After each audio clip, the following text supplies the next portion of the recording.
What could the children be up to? Never mind. Let them do as they please.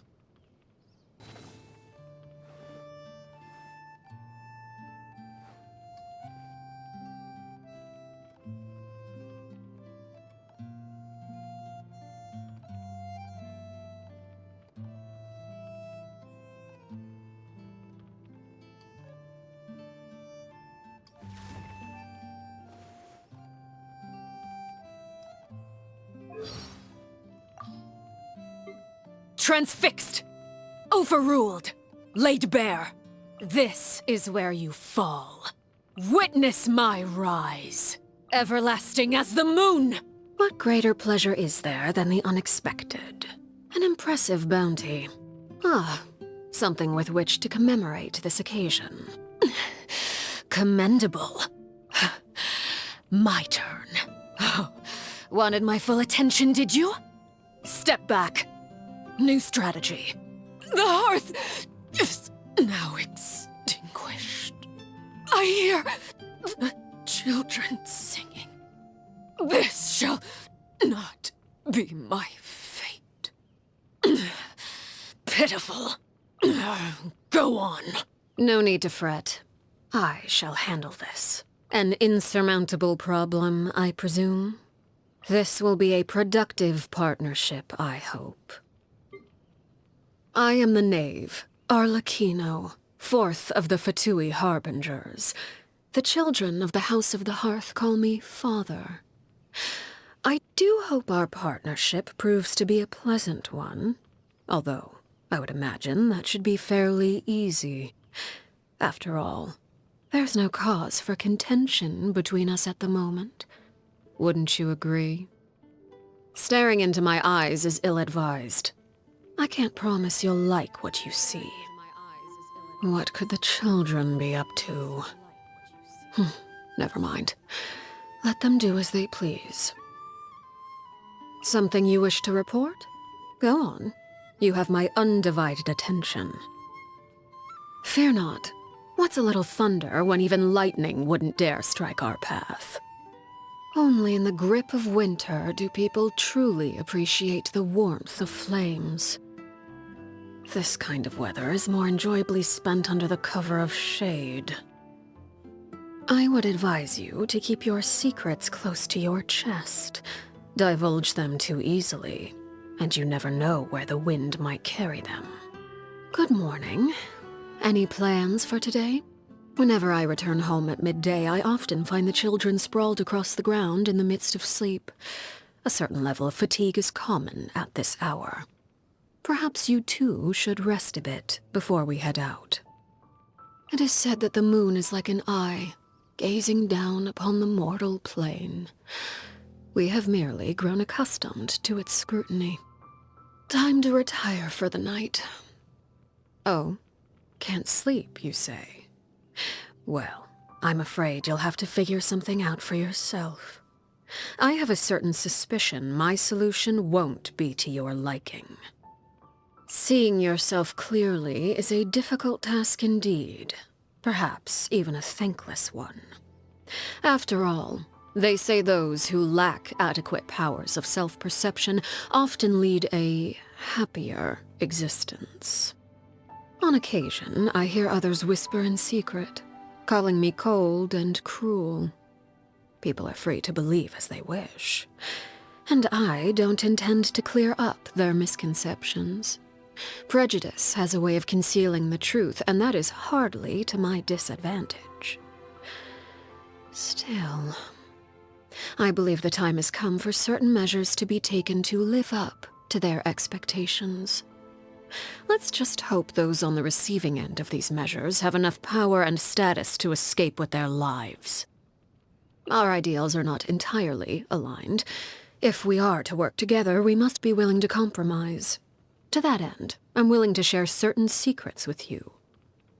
Information that I choose not to reveal, however, is best left unexplored.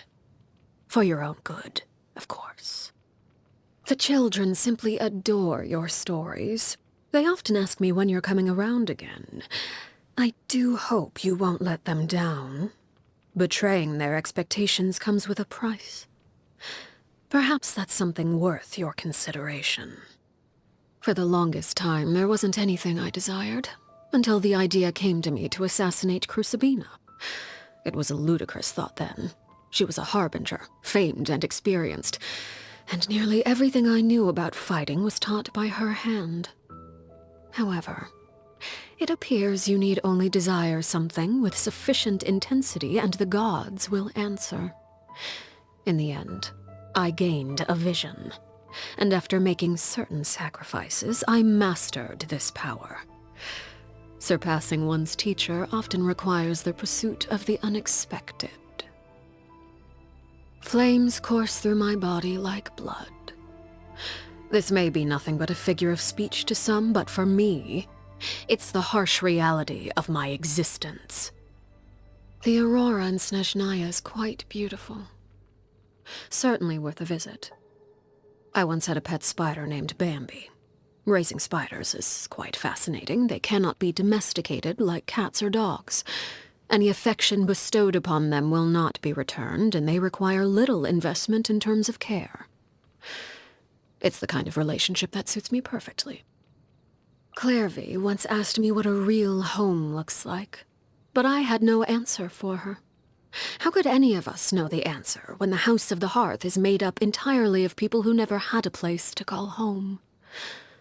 By killing Crucibina, I was able to assume the identity of father and rebuild the house under a new set of rules.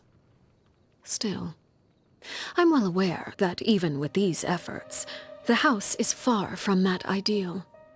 As for what a real home truly looks like, I suppose that question is best put to the side for now. Perhaps one day, Linny will be able to give me a new answer. Lynette's uniquely calm personality is also her strength, and I believe she is more than clever enough to recognize that. She's an irreplaceable part of that little team of 3, and I would imagine that role brings her much joy. As her father, my duty is merely to give her the space to put those talents to good use. Fremine has a complex mind and often hides his emotions. He blames himself for things that aren't his doing and allows them to eat away at his conscience. I would imagine the other children might find it difficult to understand his manner of thinking. But you seem to share a similar delicate sensibility. Perhaps you two would make good friends. Monsieur Neuvillette intentionally maintains a certain distance in professional and private settings. Many say this makes him cold and unfeeling, but I believe the truth is just the opposite. In order for all beings to be treated equally under the law, a certain level of emotional distance is expected. Maintaining that kind of indifference is in itself a demonstration of kindness. I asked Linny to deliver an assortment of cakes for her theater troupe to enjoy during tea time.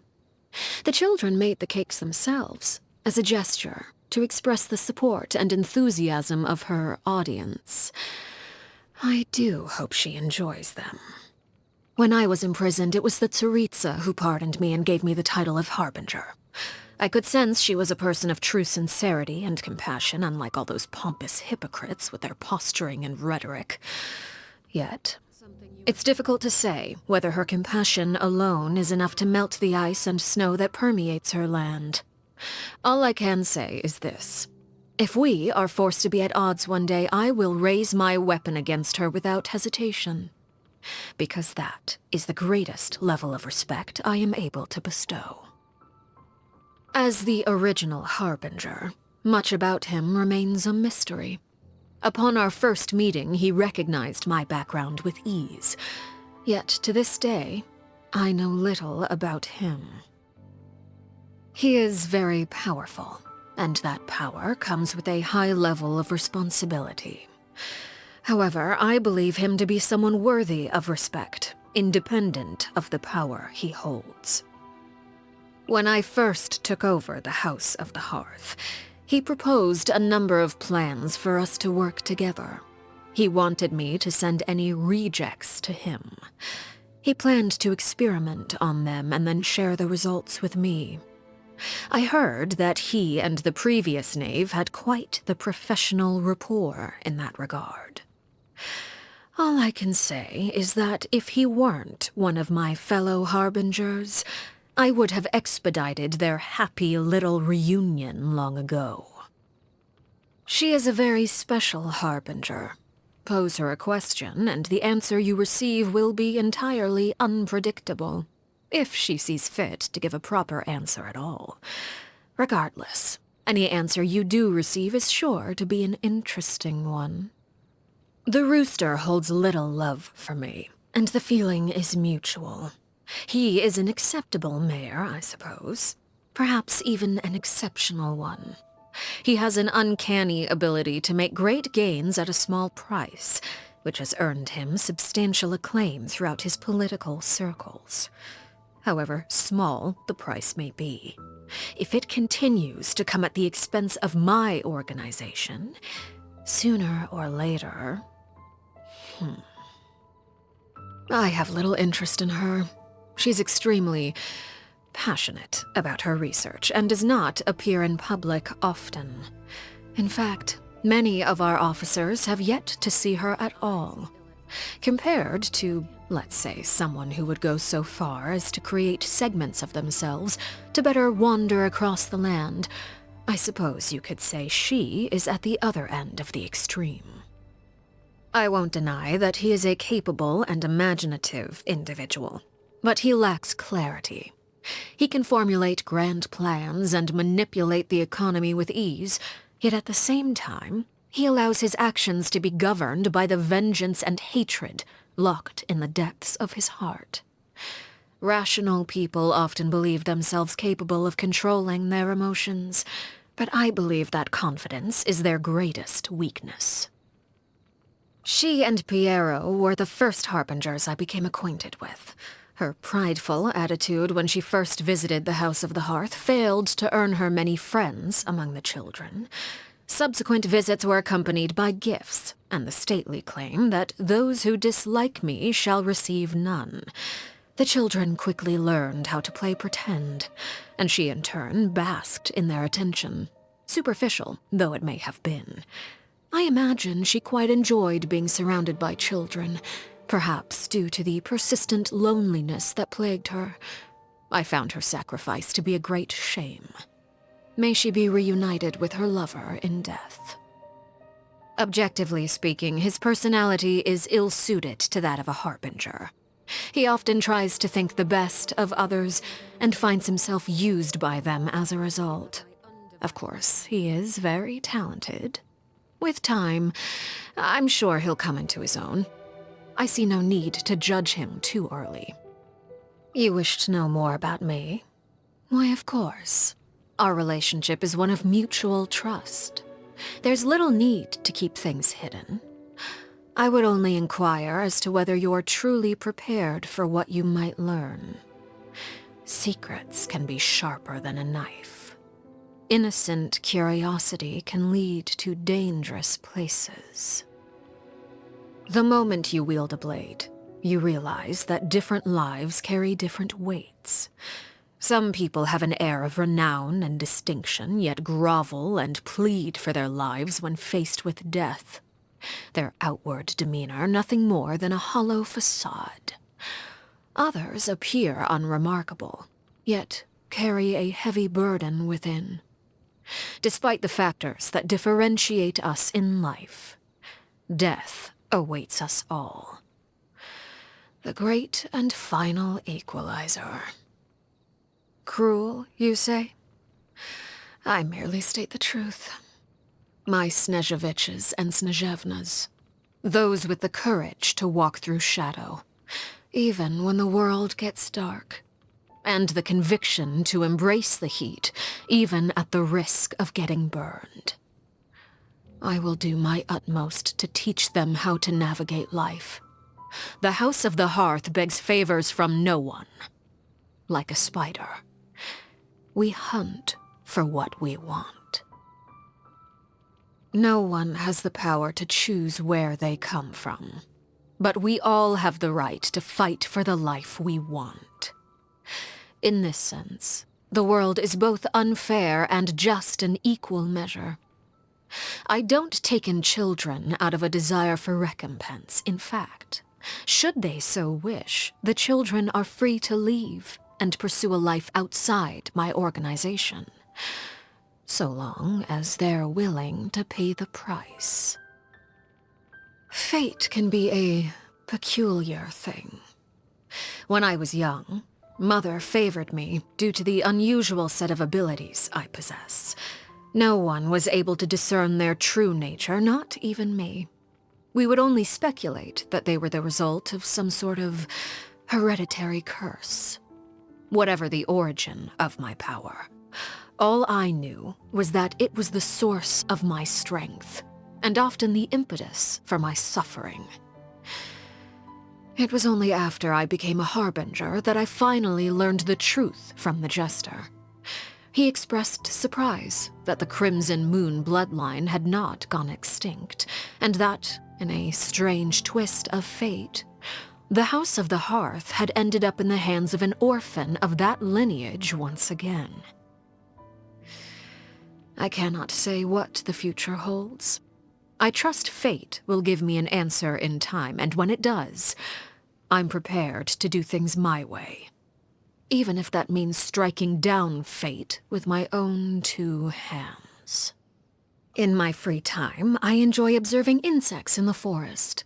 The dynamics between them are fascinating. The way they hunt for food, compete with each other, even cooperate. Those that seem formidable aren't always the ones that make it until the end, and a single error can prove fatal. I observe their struggle as they near death, and slowly commit the image of their suffering to memory, much like I do for those that fall by my own hand. The children often make use of words and phrases from popular vernacular that are only comprehensible among themselves, much like the code words we use during missions. Of course, children often need their own space, and I fully understand that. On occasion, we hold barbecue dinners at the house, and the children prepare the ingredients themselves. They enjoy participating in activities like that, and the feeling is mutual.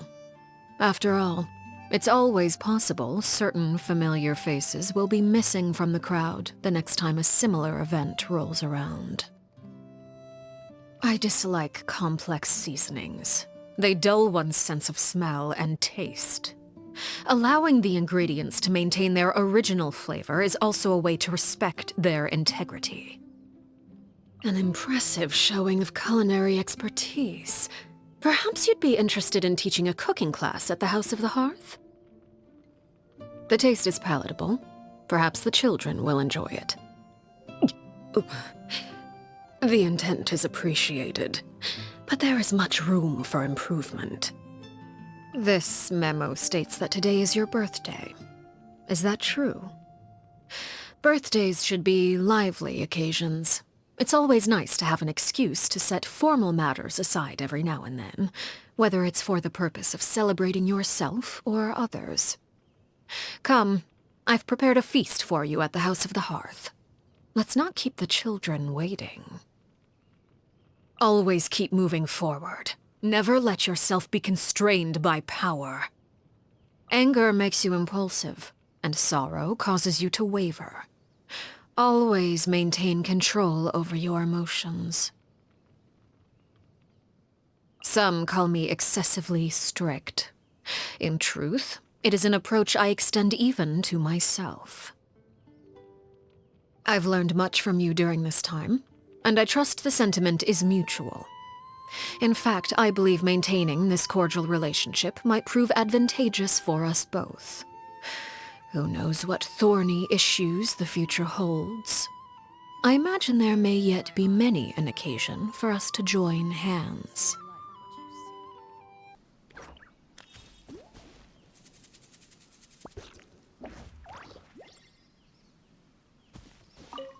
It's my turn to play the guest, I see. A novel turn of events. I shall follow your lead and play the good visitor. And to you. Ah, yes. Before turning in for the night, I noticed some corners of the realm that had not been cleaned for some time.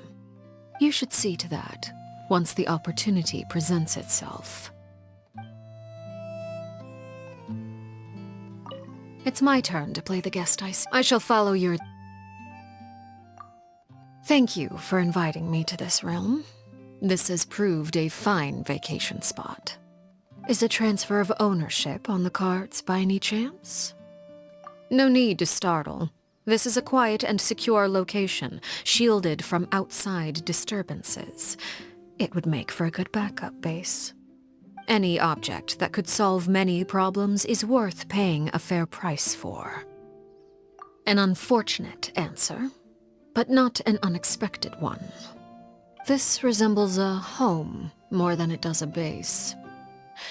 Let us keep it that way then. Is something the matter? A fine suggestion. This place is sufficiently large for a family gathering.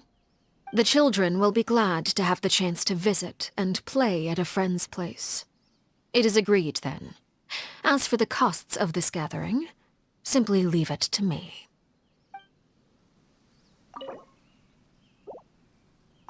It's my turn to play. I shall follow you. That seems agreeable. Is there anything you would like to discuss? The children often say so too. I am not sure what to say to Father, what sort of topic I should go with. I hear such discussions often. In truth, talking to me is not very difficult. I can make conversation on most topics. This is quite a specific engineering question. Your interest is unexpected. The internal structure of an aquabus contains a number of intricate clockwork components, which allow it to be powered by different energy sources. I've also heard that during the aquabus's initial trial run, some passengers sent in feedback, indicating that they would prefer a more unique look for the vessel. Some suggested that the vessels adopt an angelic sea hare-like design, but this was rejected due to the considerations for the vehicle's overall capabilities. If you would like to hear more about the history of the aquabus, I could arrange for a friend from the Fontaine Research Institute to explain it to you. During a boat ride, of course. Is there anything else you'd like to ask? But of course, finding common topics and ground are indispensable assets in building interpersonal relations. The work of intelligence gathering merits preparation, but it would be unwise to pin all one's hopes on intel. As such, I try to dabble in as many fields as I can to gain more knowledge. Just the opposite. The more I learn, the more clearly I see how the world operates, and the easier it becomes to lead an elegant life. You must first take care of yourself before caring for others. Knowledge and skill broaden your options. If you have something you wish to share, feel free to come look for me. As long as nothing confidential is involved, I'm sure it will make for a wonderful chat.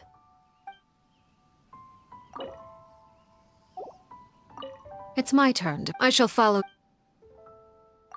Thank you. Is a transfer of ownership on the cards by any chance? No need to startle. This is any object that could solve many problems is worth an unfortunate. This resembles a home. Is something the matter? A fine suggestion. The children will... It's my turn to... I shall follow your... That seems agreeable. Is there any... The children often say so too. I am not sure what... In truth, talking to me is not very difficult. Ah, it appears you quite enjoyed my choice of desserts for Miss Farina's table. There are many tricks to choosing treats. The key is having a sufficient understanding of everything. The varieties of the treats, their stores of origin, the artisanship of their creators, as well as how they're plated and presented. Each of these factors builds upon the others. Still more intelligence is required if you are making this purchase on the behalf of another. Their personalities, relationships, current situations, and long-held preferences, there is no one-size-fits-all answer. A novice would find it difficult, yes, but experience is cumulative. Start at buying gifts for friends, and go from there. Is there anything else you'd like to ask? But of course, the work of intelligence gathering merits just the opposite. You must first, if you have something... It's my turn to play. I shall follow your... That seems agreeable. The children, I am not sure. In truth, talking to me is not very difficult. The unexpected dream, you mean? I found it a mature production. A tale about love that blossomed through all manner of strange coincidences and circumstances. I watched the premiere. The actors were not sufficiently rehearsed, and incidents you'd expect from an unpolished production did occur, but the audience laughed and cheered them on all the same. That is indeed the case. If you are familiar with opera, you should know her. She was the protagonist in Maritime Romance as well. You could say that she's at the peak of her career right now.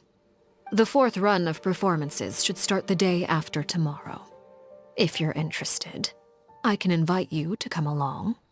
Is there anything else you'd like to ask? But of course, the work of intelligence gathering just the you must first, if you have some... It's my turn. I shall follow... Indeed, I was getting ready to retire myself. An early night is a balm for exhaustion, and presages a productive tomorrow. It's my turn. I shall follow... The weather is good, as is the wind. Let us go for a walk. There are two sights I enjoy more than most. The sea by day, and the skies by night. When I need to think, the former would be my choice. If I am in a good mood, then I will favor the latter. I've rarely seen a Fontanian, native or adopted, not profess a fondness for the waves. It is full of mystery and peril, but also accepts all manner of wishes. Furthermore, the sea is vast, vast enough to serve as a repository for many kinds of frustrations. No, I meant something more literal than that. Namely, that the sea can make things that disgust you disappear, never to emerge again. It is good for secrets that should never see the light of day to sink to the forgotten depths. Only when your gaze can pierce through the sea's shimmering surface and look into its frigid depths will you truly understand the truth of this world. It's my turn to play. I shall follow your... The weather is good. There are two sides. When I need to think, the former would be my choice. I suppose I could share a story from a long time ago. When I was young, I once had a dream. In it, I stood on a vast plain, with a red moon hanging in the sky. The moon rotated gradually, and as I stared at it, it too watched me silently. I cannot describe what it was like to be the object of its gaze, so filled with death and grief. Or was it fear and pity? It has been too long, and my memories of it have faded. I wish to know as well, but the truth will not simply present itself to me. Perhaps I shall one day witness that dreamscape once more. Or perhaps I never will. Just as you and I may cross blades one day. Or perhaps our relations will remain ever amiable.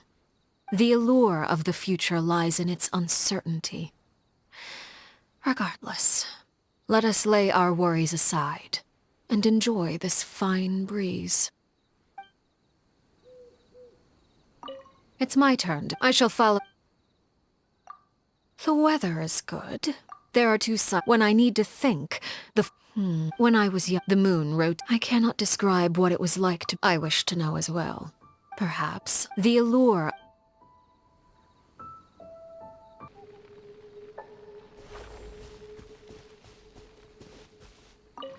Many see me as a solitary, mysterious person. In truth, I do not mind mingling with the crowd. People watching is also one of my interests. Of course, whether those in the crowd would enjoy seeing me is a completely different matter.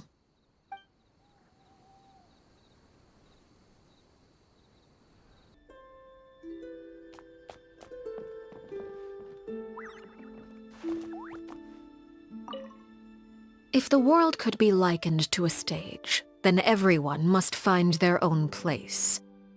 I believe myself better suited to the audience stands. What about you? Would you sit by my side? Or would you prefer to take the stage?